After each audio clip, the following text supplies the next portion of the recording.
Welcome to the Brainz Magazine podcast, a podcast with in-depth interviews and conversations with world-class entrepreneurs, expert coaches, industry leaders, and international celebrities.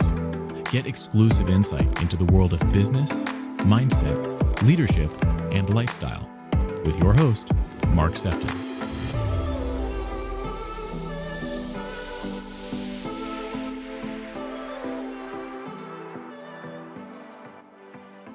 I want to welcome you to the next episode of the Brainz Magazine podcast. And today we're going to catch up with Vanessa Grutman. Vanessa is a master biohacker and also a certified health coach.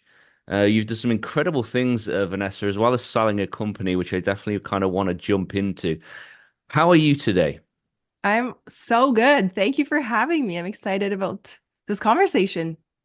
Me too. I think it's just an absolute delight for me. I always feel totally privileged when I get to speak with people like yourself. Always fascinated by human behavior.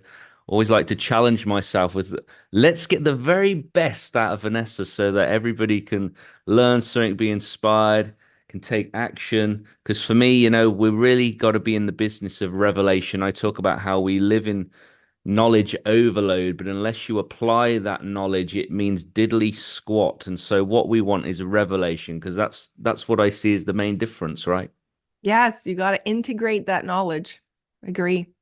You do. Otherwise, it's just noise, you know. And we live in a world right now where there's a lot of content being created and there's a lot of voices, isn't there? It's funny you say that because I actually just recorded a podcast on this saying, you know, I do health coaching, like you said, and my clients, they know what they have to do. They know all the tips and tricks when it comes to their health, but why are they not doing it? So that's what you just said, right? It's the integration, the revelation. Exactly, the revelation.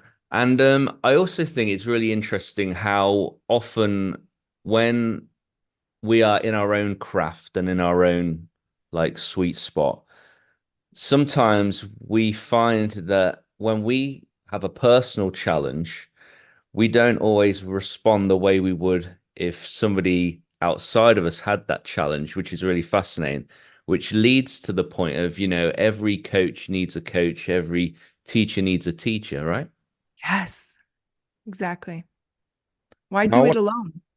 yeah, exactly. I mean, none of us are islands, are we? Like we've been created and we're put into families, and that's not by accident. We are here to have community and to share and to evolve and expand together and build together and grow together And heal together, I would add. Love Yeah, it. it's beautiful.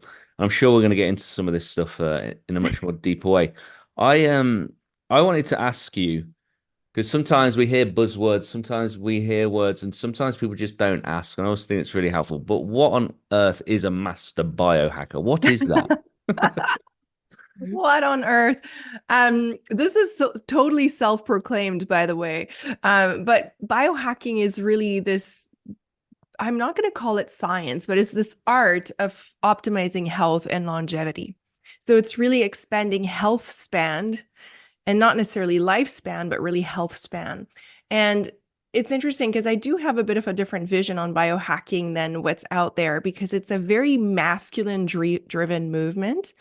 And turns out you can't really apply that same knowledge or these same tips and tricks to the woman's body. I've been there and it kind of led me to the ground. So I really learned to decipher, okay, what really do we need to heal and expand? Because that's really all I care about. And continue to evolve. And so I've come to discover that the greatest biohack is actually remembering that you're it. Remembering your worth. And that's what I teach now. And I find in my experience, when you remember your own worth, when you are remembering that you are enough, that you're not broken, that you don't need an external fix, suddenly the supplement, the sauna, the cold plunge, all the things, it tends to work 10x. Because you're grounded, you're anchored in your truth, as opposed to being frazzled, trying to find a quick fix. So this is my view on it. Well, I like it. I'm glad I asked, because I think even even sometimes our understanding of a word sometimes differs, and I think having context is really important. Yeah. And you saying, remember your it. It's interesting. I literally just did a little TikTok about 5 minutes before this podcast, and it was all about actually sometimes we don't have to wait for somebody else before we learn a lesson, and that was a lot around the tape that we play. Are we Yeah. enough? Are we deserving of love? And sometimes we have this tape that goes around in our brain, and we are taking responsibilities for somebody else's behavior. Let's say they don't get back in touch with you. Let's say they don't return your calls. Sometimes it can say, am I forgettable? Am I not enough? But most of the time, it's about them. It isn't even about you. Exactly. Yeah, yeah, the human mind, the limiting beliefs, the stories we believe about ourselves. It's crazy what it does. And I find that fascinating. And that's why I said earlier, like, that's what I'm interested in is these mindset shifts. When you stop believing the stories you tell about yourself, there's so much greatness that comes out of that. Exactly. Now, in the past, as you said, you've lived in your masculine energy. But now, through vulnerability and dedication, you've reconnected to that beautiful, divine, feminine life force energy. How did you do that? Oh my gosh, it wasn't easy. I did build my first 7-figure business, hustling, having 2 babies, not even taking any mat leave and just pushing through. And really in the hopes of being validated, of being seen. That was my pattern. I was doing more and more so people could notice what I was doing and I could feel important that way. And that led me to burnout pretty fast. When I sold the company, I just my identity was lost. I was like, who am I? What am I supposed to be doing here? And in rebuilding myself, it's funny with burnout. I remember sitting on my couch being like, okay, what am I supposed to do? Because everybody was telling me, you got to slow down. You got to slow down. I'm like, what? Like, how? This was just not something I had in me. And nature was a huge catalyst for me. So I found myself really immersing in nature, getting lost in there, tapping into that frequency. And that was really healing. And it kind of taught me the way back to myself.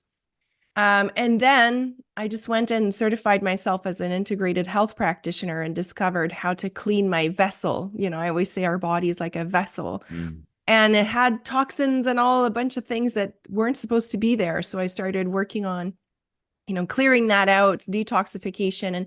And the more layers I was shedding, the closer I was getting back to me. And that's kind of how I did it. It was like peeling back the layers of an onion one at a time. And that's why I always say the healing or the journey, it's not a switch you just flip. I wish, but it takes awareness, it takes a lot of conscious effort, a lot of intention and a vision, but it's doable. Mm. Mm-hmm. Here's the beautiful thing that I keep noticing. Whenever we go through trauma or challenge or pain, and in your case, you obviously went through that, and then through a series of events, you had then found healing, then found a better way of doing things, and most importantly, reconnecting to self. Because for me, that's the most important relationship Mm-hmm. you'll ever have is with you, because we don't escape ourselves 24/7. It's so interesting that so many of us, when we go through that, it then becomes a lot of our message to help those that are following us on the same path. But because we've been there and done it, we can now reach back and then bring those people with us, right? And that's the key. And I help clients with building authentic businesses as well now.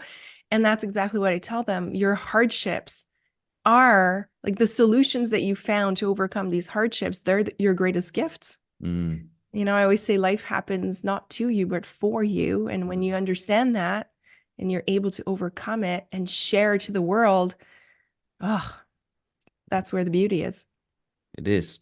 Now, obviously, like you said, you had a skin beauty business, right? Which Mhm. you sold, and you definitely have incredible skin. Like you just yeah, just beautiful, beautiful skin.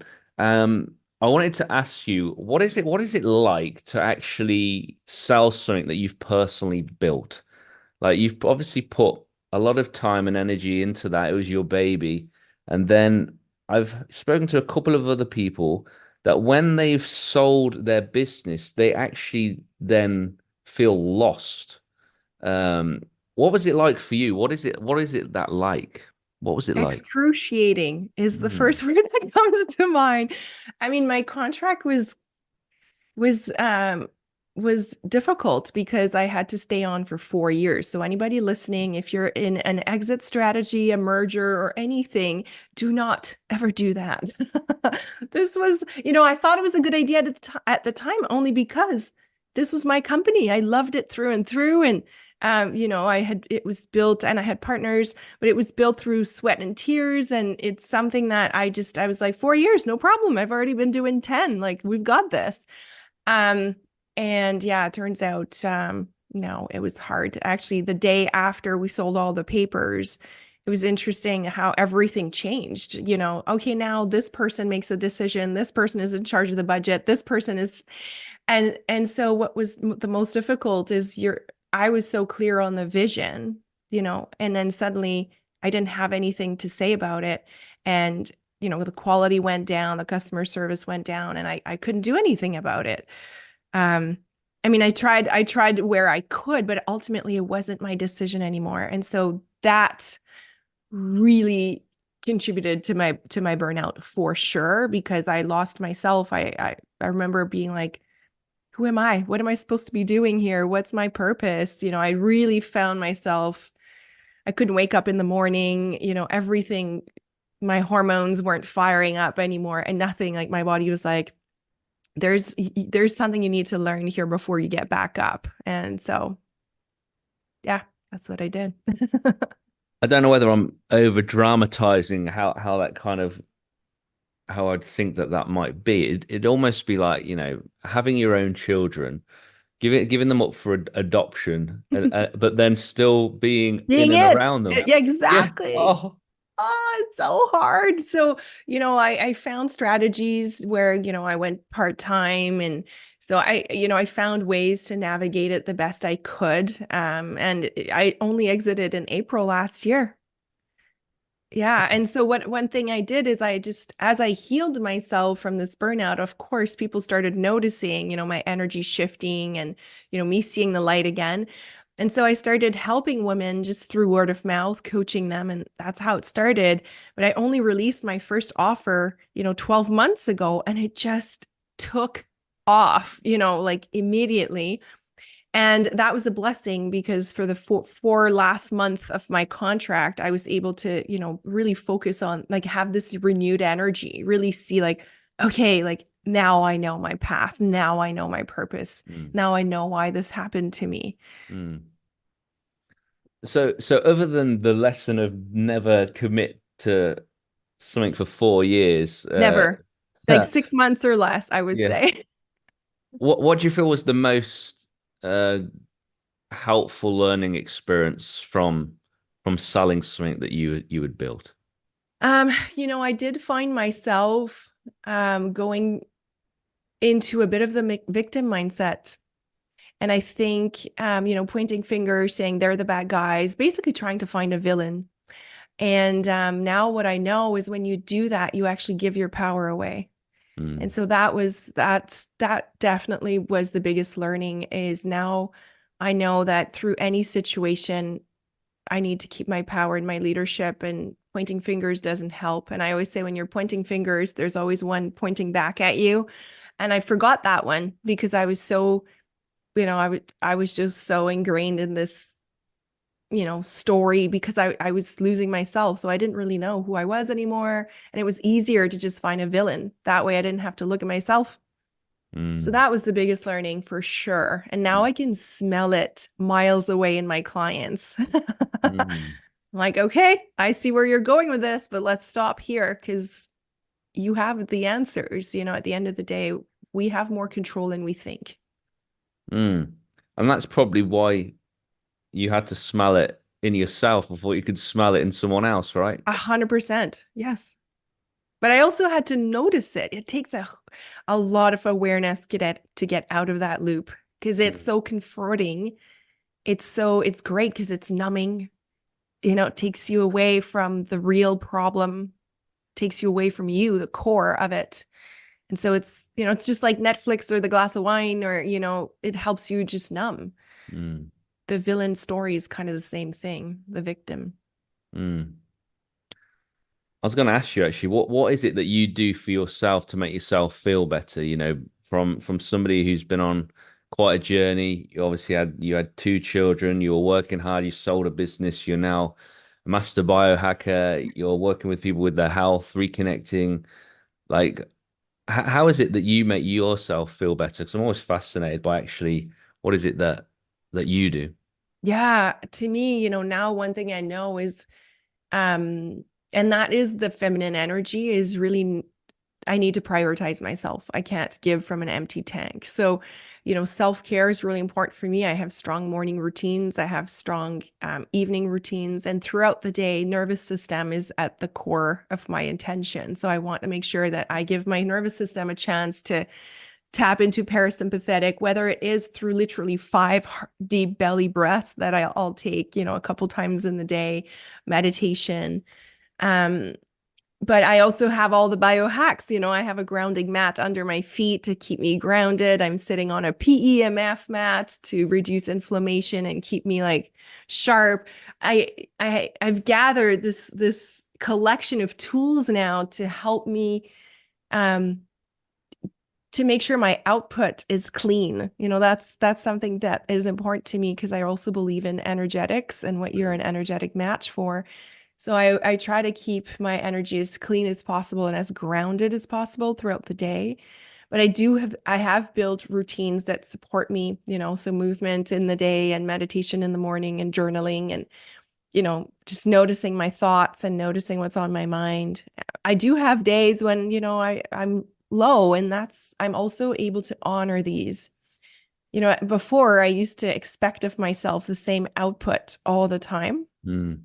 And part of this feminine energy is recognizing that we are cyclical and it's okay, and just instead of beating myself down, now it's more honoring these highs and lows. And what fuels me the most is creation. Mm. So for me, I have blocks of creation throughout my week. And those are my favorite time. Because I get to create, innovate. And I think if there's one thing we're here to do is to create. Mm. And when we get to tap into this, there's so much energy that lies in it. But you got to be aligned to your purpose, to your soul's gift to be able to tap into this powerful energy. Mm. I love that. As a man, what can a man do best to ensure that there is the right environment for a woman to tap into her feminine while he's in his masculine? Oh gosh, it's such a dance because your energy is also going to depend on the women. So for example, I used to be in my masculine energy. So that meant my husband couldn't fully be in his because I was like, being the mother of the home, if you will. And that mothering energy is actually not feminine energy. It is masculine at its worst. It's a wounded masculine wanting control. And so it's interesting because if you're asking, how can I be in my masculine? It has to do also with the energy of your partner and whether or not they're letting you be. I always give this analogy of a river that flows. The river bank is the masculine energy. So it has the relationship, it's holding, it's giving safety and a vision and a direction. And the feminine energy flows. It's the river. It twists and turns and goes highs and low. A masculine energy is a little bit more, as a man, you don't have as many cycles. So your output is more, steady. And what's important in the masculine energy is however you can provide safety, like holding a safe container, vision, strength, I got you, this is where we're going. That is the energy that will give the woman the ability to actually trust and surrender so she can fall in her feminine energy. So like I say, it's this dance, but all of us have both energies in us. Mm.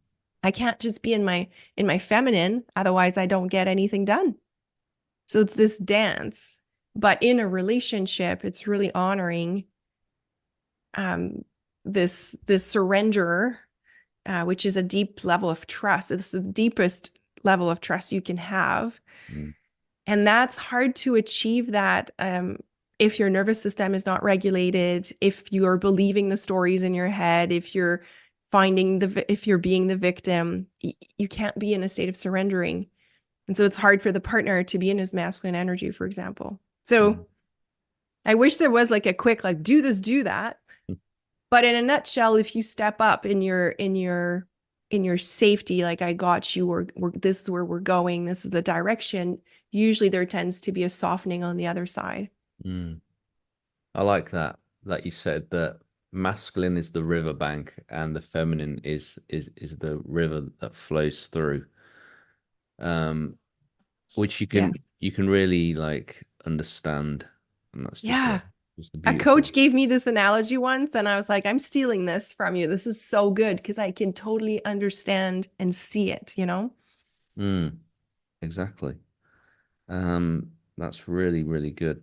I wanted to ask you, what is unique about your approach to health and wealth? Um, well, I think it's well, first of all, because I have this background in health and integrated health and holistic healing, I approach entrepreneurship now completely differently. Like, Mm, I'm building this new business in such a different way than I was building my previous one. Like, I just have a deeper level of awareness, but most importantly, I know that my energy will have a direct impact on the growth and the abundance that I'm able to create in this business. I do believe that your business is alive, your business has needs. And so I have created this model where I help women entrepreneurs build this, build this business of their dream while being authentically grounded in themselves. And it's interesting because I attract women that have 7-figure businesses, but they are at this high level of performance, but they're not themselves. They've been wearing this mask, they've been pretending, and it hurts. It's so hard to keep going and at some point, things plateau. And it's not because you're not good, it's just because you haven't shown your true colors just yet. And that is what's magnetic. That's what people want, especially in this market right now. So my unique approach is to combine the biohacking, the optimization, and coming back to you and your health. And from that place, creation is so much easier. And I mm, always say, I'm blown away at the different energy I'm having from the previous business I had, which was successful. I made it almost to 8 figures and was able to sell it. So I know how to build a business, but now I'm doing it this in such a different way. And yet, in 12 months, I'm almost there. mm, I'm like, okay, there's a way to reach ease and flow and become magnetic. And to me, it's back to you. It's where it's all starting from. mm, The true you, like we always say, truth is the highest frequency on earth.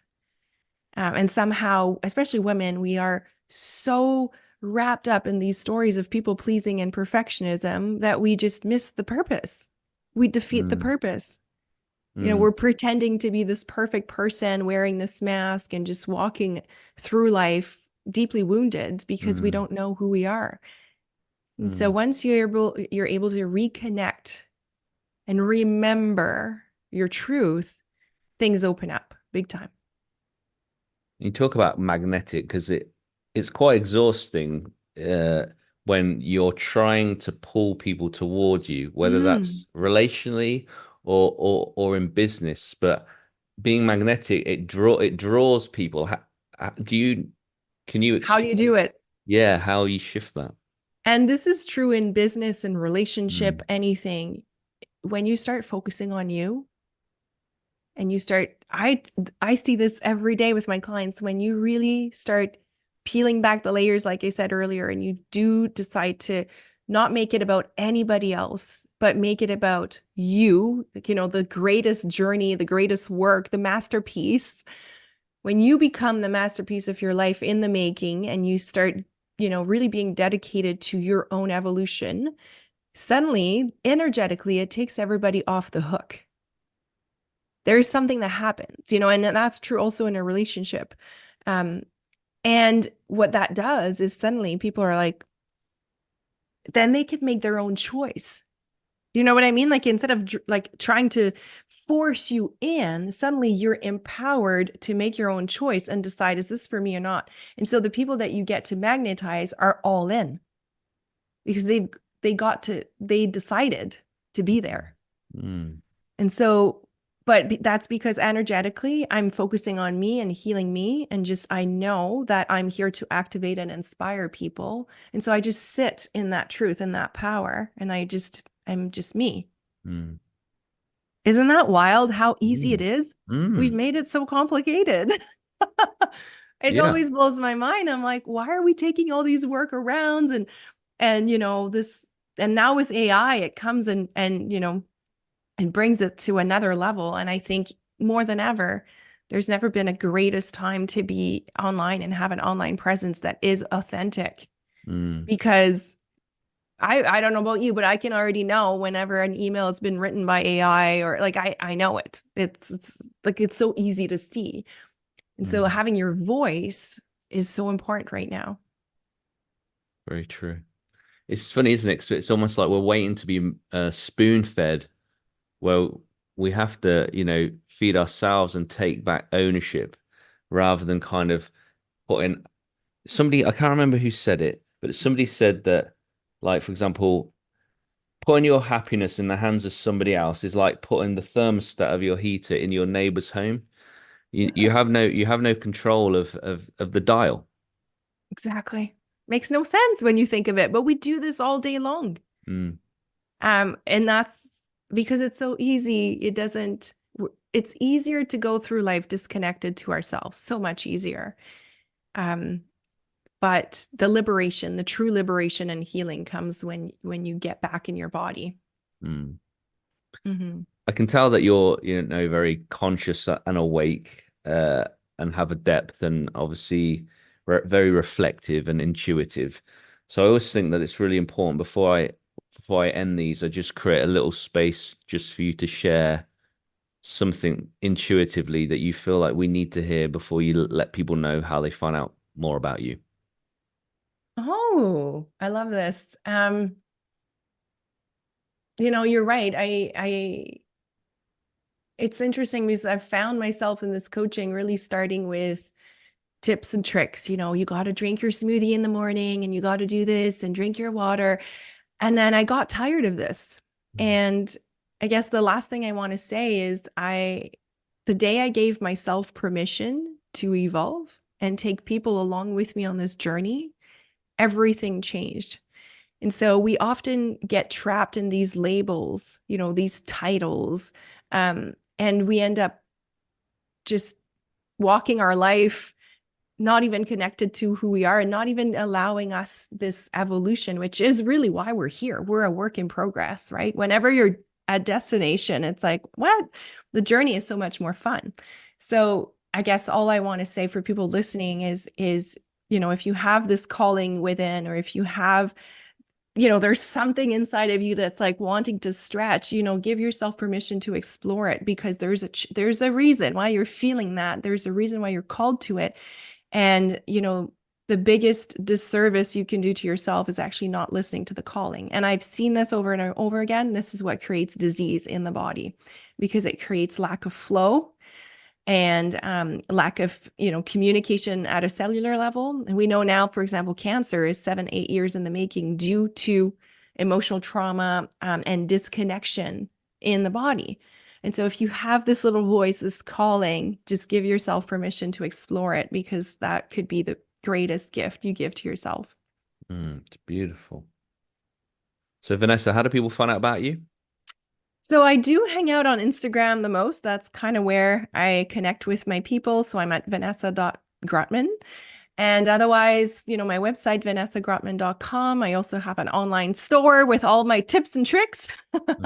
My liver detox is probably the most popular thing I take people through.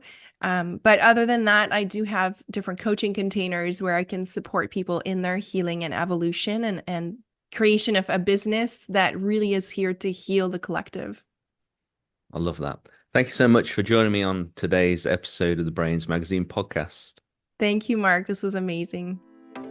Thank you for joining this episode with me, Mark Sefton. I hope you've really enjoyed it. Feel free to leave us a positive review on iTunes, and I look forward to welcoming you back to the next episode of the Brainz Magazine podcast.